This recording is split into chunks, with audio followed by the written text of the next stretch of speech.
So today we're going to be looking at how to analyse unseen poetry and the 6 basics you need.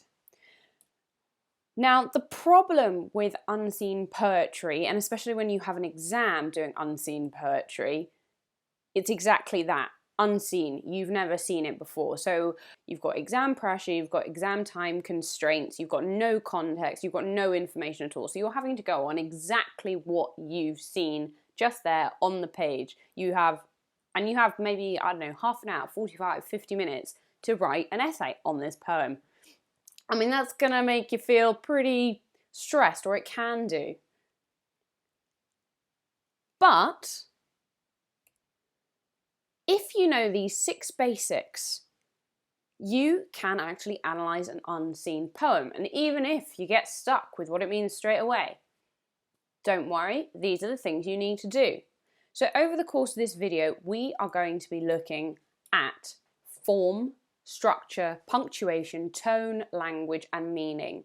So that when you're in an exam, and even if you're analysing any sort of poetry, actually any prose as well, you can look at these too.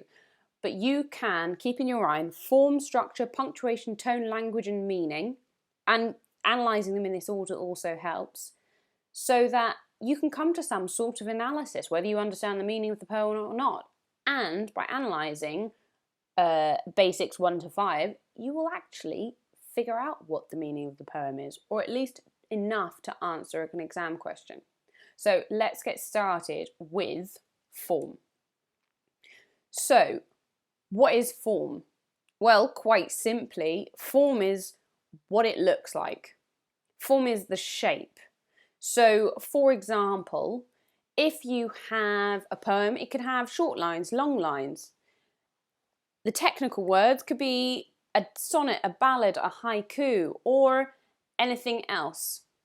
So a sonnet, a ballad, and a haiku are poems that have different structures. This could be syllable structure, this could be literally the shape on the page. But when you're thinking about form, think about what does the poem look like on the page. It's different to prose because prose has sentences that run along across a page like a story in a story, or you've got articles that have columns. That's form. In a play, characters have names and then it's speech. Novels, chapters, and paragraphs, that's form as well. Poems have none of those. Instead, they are much shorter lines in stanzas, but within poetry you have different formats, and you've got to think, what form, the form, does it have a point? Has the poet got a meaning? And you can think about it like this. Different buildings, you can think about it in terms of buildings. Different buildings have different shapes. So if you think about a skyscraper, the name, as it says, it goes into the sky, it scrapes the sky. It is tall, it's usually thin.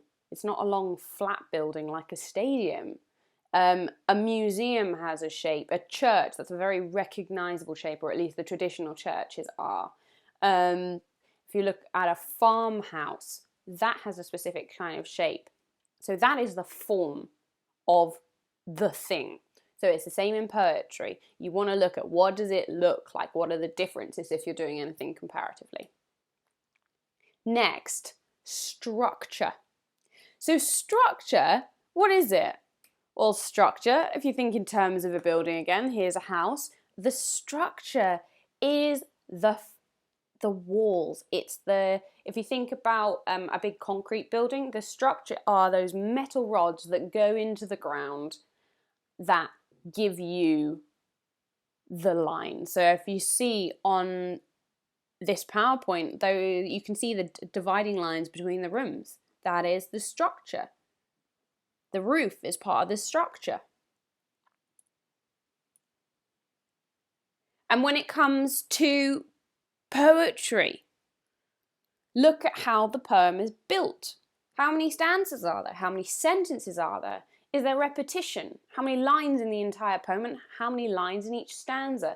Those basic pieces of information, yes, they seem really basic, so basic that why would you bother commenting? But if you know how many sentences there are within a poem, and remember in poetry, it's not just one sentence and that's a line, it's a sentence could go through, it could be one sentence in the entire poem, or it could be one sentence per stanza. You could have multiple sentences. You can have enjambment, which means the sentence goes across the stanzas. So what does that do? You've got to think about that in terms of structure. Look at what it does, and does it change the poem in any way? Does it change the meaning? You can also think about, is there any rhythm or syllable structure within the poem? So think about the words. Is there a rise and fall in the way you say it? Are there a certain number of syllables? For example, iambic pentameter, which is very frequently used by Shakespeare and in sonnets. So that is a specific type of structure, and it is used to create a certain effect. Depending on what the writer, the poet, wants to talk about, they may choose to use a rhythm or syllable structure or not use one. So you think about, what does that do? Another way to think about structure is your own body. So you have a skeleton in your body. You have muscles and you have skin and flesh and blood, etc., and organs, but your skeleton is your structure. If you didn't have a skeleton, you would go from running down the stairs, standing up, to a big blob. You just crumple to the ground. So that is structure. Think about it in terms of the poetry and go, how has the poet used sentences, stanzas?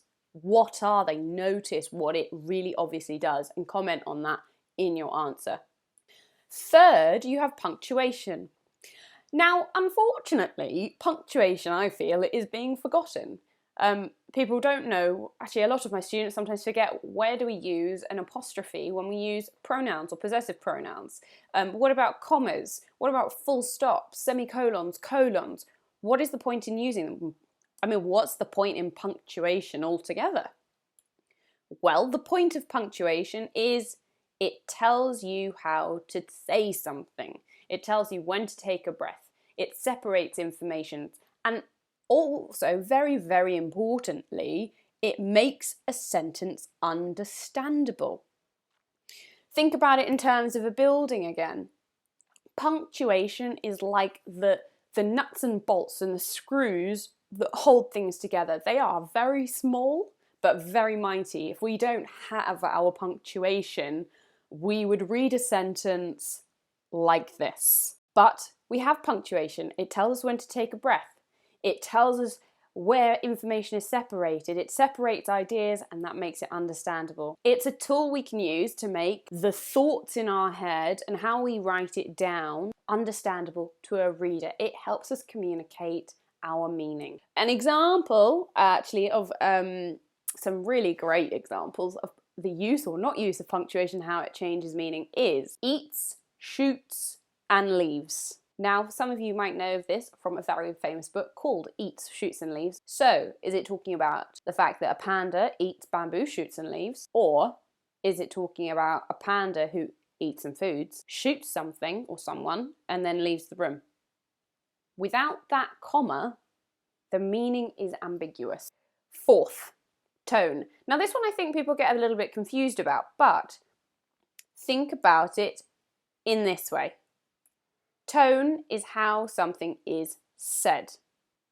It tells you how the speaker feels. It conveys meaning. Now in English, tone is incredibly important. We like to be a bit passive aggressive, especially in Britain actually.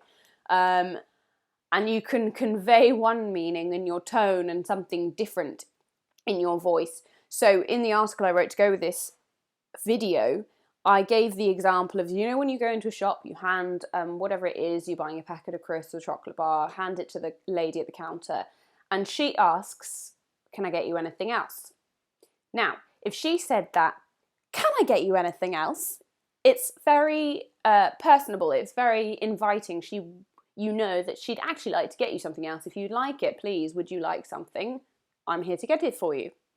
On the other hand, if someone said, can I get you anything else? You can see through that tone that they could not give a rat's anything about whether you want something else. They'd rather you move on as fast as possible because they could not give a monkey's. So that is tone, it's how something is said. Is it strongly, softly, lovingly, harshly, excitedly, morosely? Tone conveys the poet's feelings, and that evokes a response in a reader, much like someone who asks you, would you like anything else? The first tone, which is really friendly, you might be like, oh, yes, maybe I would like something else. The second one would be like, no, you're right, okay, I'm going to leave now. Another way to think about it is, has your mum, oh, spelling mistake on there, has your mum ever said to you, I don't like your tone? Probably everybody's mum ever has said that to you when you've answered in a way that she doesn't like. Again, it's the way something is said. Tone is the way something is said, and in poetry we can tell tone through the use of punctuation and language. And this brings us very nicely on to fifth, language. Language is words, right? Yes, language is words, that is right. And we use words to convey meaning. Poets use words very specifically. They use it with an intention to convey a specific message or idea in their poem. So think about what you want to say. So if you were, again, let's use the mum example. If you're asking your mum for something and you're not entirely sure whether she's going to give it to you because perhaps you haven't finished your homework or it's a bit late, you would use very specific language, very specific words to try and persuade her that you would like to go out even though you haven't finished your homework, or maybe you would like to have dessert before dinner. And you would say, I've done all of this, and I think it's beneficial to me to have some dessert before dinner or to be able to go out. You wouldn't say, I want it now because I want it, because you know you wouldn't get it. You want to convey a very specific intention, a request, but you know you can't alienate your mum or annoy her because she certainly won't give it to you. So poets do exactly the same thing. They use words in a way, in a specific order, to tell you a specific message. This is the theme of their poem, the idea that they're wanting to discuss or communicate or even investigate. And you should notice when you're looking at a poem what the words are used. So this could be descriptive language. This could be groups of words with similar meanings. So in one poem I read recently, it was using words like unlatch, release, untie, unbound. So those are all very similar words with similar meanings because it's all related to the idea of freedom, release, something being undone. You can also have themed word groups, which an author or poet might use to when they're using metaphor throughout the poem. So, for example, you could have nautical language if you're talking about boats or ships or the sea or travelling. You could have words to do with nature, different colours of the leaves, the wind, how the wind moves. All those specific vocabulary could be used within a poem to deepen the meaning of what they want to say. The order the words are put in are also really important. So technical words you can use are alliteration, similes, rhythm. Look at the word order between punctuation, so that's between commas, between semicolons, between dashes or colons, or are there any speech marks? And this will link to the structure as well. So that those things you've noticed when you're looking at structure, so how many sentences are there? Is there different stanzas? Is there punctuation in different stanzas that help solidify the look of the structure? Have a look at where the words are in between these points, and that will help you determine why has the author put it, the poet put it that way. Now, another thing you have to notice is pronouns. This is really, really important, and it often gets overlooked, I think, sometimes because students think it's so simple that why would they bother? It's too simple. But actually, pronouns are so important because it helps you identify the speaker. And it also, interestingly, poets can use it in a really clever way so that they could be speaking in the first person and speaking about themselves, or they could be speaking in the third person and speaking about someone else, someone they've observed, or they could completely mix up pronouns. And in what I mean by that is that they could be speaking in the third person, but in a way to look back at the event, to take themselves out of the event and look at it from a more separate point of view. And this, because think about when you speak in the third person, it makes you sound outside of yourself. You can do this with events as well, because it separates you. So if you've had a very traumatic event, for example, sometimes it's very difficult to talk about it in the first person because it makes it too personal, too intimate, too real. But if you talk about it in the third person, it distances yourself from it, and that makes it easier to talk about. So if you find that you've got a poem that's speaking in the third person, think about, why has the poet used the third person? Or similarly, why have they used the first person? What does it tell you about how the writer, the poet, feels about this subject matter? Or what is it that they're trying to convey about the subject of the poem? And this leads us very nicely onto our last point, which is meaning. So how do I find meaning is usually the question I get asked. Well, you find meaning by questioning the poem. Now, you will read a poem and you'll probably have questions, or you'll go, I've got no idea what this means. So when you are doing any sort of analysis, you are looking at the explicit meaning, which means the obvious, that is so obvious sometimes that you don't think it could be the answer. Yes, that.